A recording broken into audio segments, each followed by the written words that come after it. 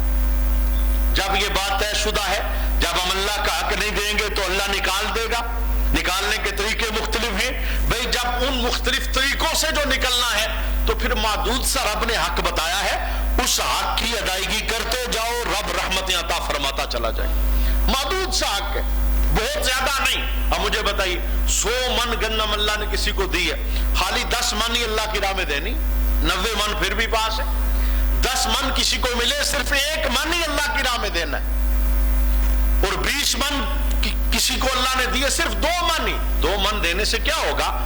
ایک تو یہ ہے کہ جو 18 من آپ کے پاس بچی ہے محفوظ ہو جائے گی، اور دوسرا ان 18 من کے اندر اللہ برکات کا نزول فرمائے گا، اللہ کی رحمتیں ساتھ شامل ہو جائیں گی۔ تو جناب عمر رضی اللہ تعالی عنہ فرماتے ہیں خشکی تری کے اندر جو مال بھی ضائع ہوتا ہے وہ مال کا حق ادا نہ کرنے کی وجہ سے ضائع ہوتا ہے۔ اس طرح نبی کریم صلی اللہ علیہ وآلہ وسلم کی بے شمار احادیث ہیں جو ہم وقتاً فوقتاً سماعت کرتے رہتے ہیں۔ آئیے میں عشر کے عنوان پر چند مسائل وہ آپ کی ذہن سے دوبارہ ایک مرتبہ گزار دیتا ہوں۔ ہم بارانی علاقوں میں رہنے والے لوگ ہیں، یعنی بارشوں سے ہماری فصلیں ہوتی ہیں، تو جو لوگ ایسی جگہ پر ہیں جہاں فصلیں بارشوں کے ذریعے ہوتی ہیں ان کے لیے عشر لازم کیا گیا۔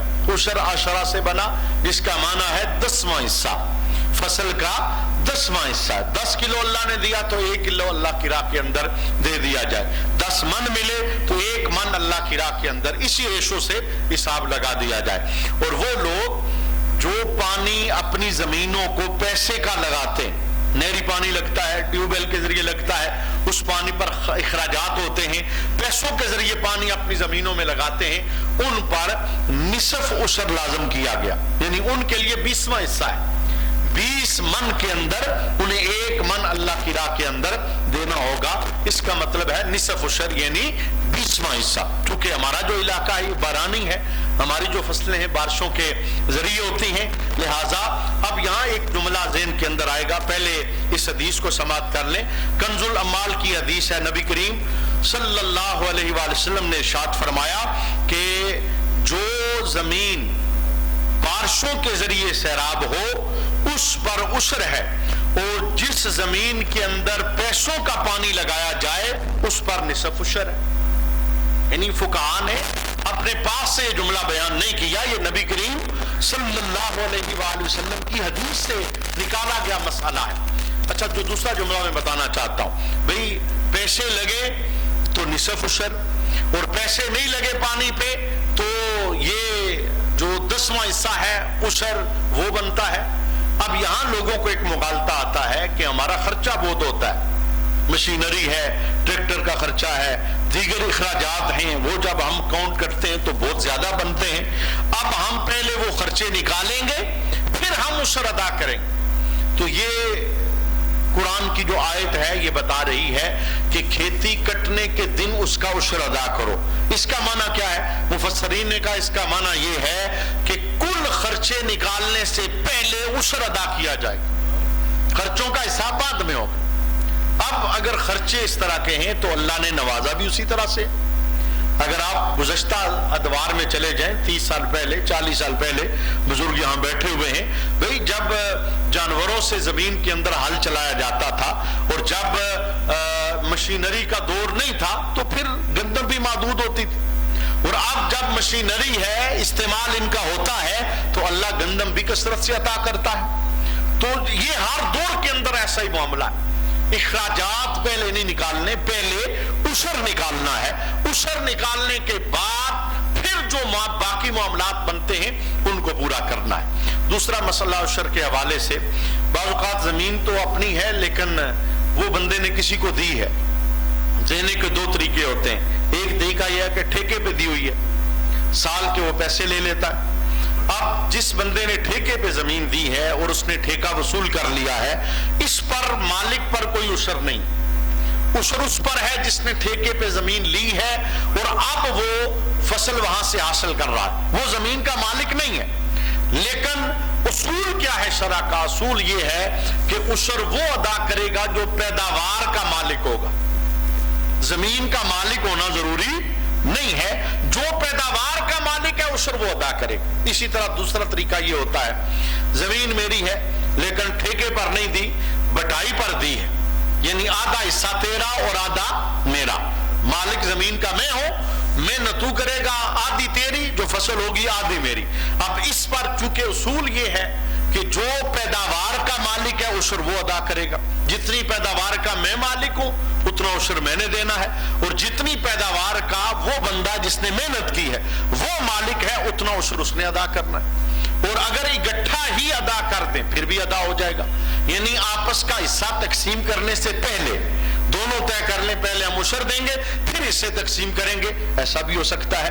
اصول شرع کا یہ ہے کہ جو پیداوار کا مالک ہوتا ہے عشر اس نے ادا کرنا ہوتا ہے کیونکہ مالک وہ ہے۔ اسی کے ساتھ وہ مسئلہ کہ کچھ لوگ گندم خرید لیتے ہیں، یعنی دانے، ایک بندے نے 50 من دانے خریدے تو یہ جو خریدنے والا ہے اپنی ذات کے لیے اس پر عشر نہیں ہے، کیوں؟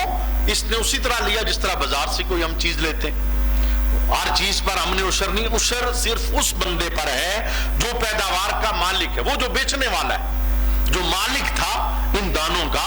اسی طرح اگر گزشتہ سال کے دانے گھر میں پڑے ہوئے اس پر بھی عشر نہیں بنتا کیونکہ اس کا عشر تو گزشتہ سال کے اندر ادا ہو چکا ہے۔ ہاں اتنی بات ضرور ہے کہ اگر کئی سال گزر گئے کہ بندے نے عشر نہیں دیا، یعنی زمین سے فائدہ تو لیتا ہے لیکن اس نے زمین کی زکوٰۃ ادا نہیں کی، عشر ادا نہیں کیا، تو سیم باقی مالی معاملات کی طرح یہ بھی معاملہ ہے کہ یہ ساکت نہیں ہوتا، معاف نہیں ہوتا، کیونکہ مالی حق ہے، واجب اس کا درجہ ہے، یہ سر پر ایک بوجھ رہتا ہے۔ اس کا طریقہ کار وہی ہے کہ ہر سال تھوڑا تھوڑا کر کے فالتو دیا جائے، اور جب ذہن مطمئن ہو جائے گزشتہ جو غلطیاں ہو گئی، کوتاہیاں ہو گئی، نہیں ادا کیا، اور میں اس بات کو بالکل جانتا ہوں کہ ایک تعداد ہے جو نہیں ادا کرتی، اور جو دیتے ہیں ان میں سے بھی ایک تعداد ہے جو حساب لگا کے نہیں دیتے، وہ بس تکے سے دے دیتے ہیں، اور ان میں سے بھی ایک تعداد ہے جو زیادہ عقل مند ہے،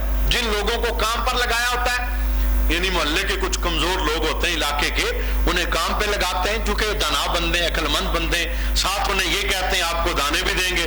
اب انہیں فری میں کام کروایا، گندم کٹائی کروائی، گواہی سارے کام کروائے، آخر میں انہیں دانے دیے، یہ خوش سے دانے ملے ہیں، اور ادھر انہوں نے کہا ہے ہم نے عشر دیا ہے۔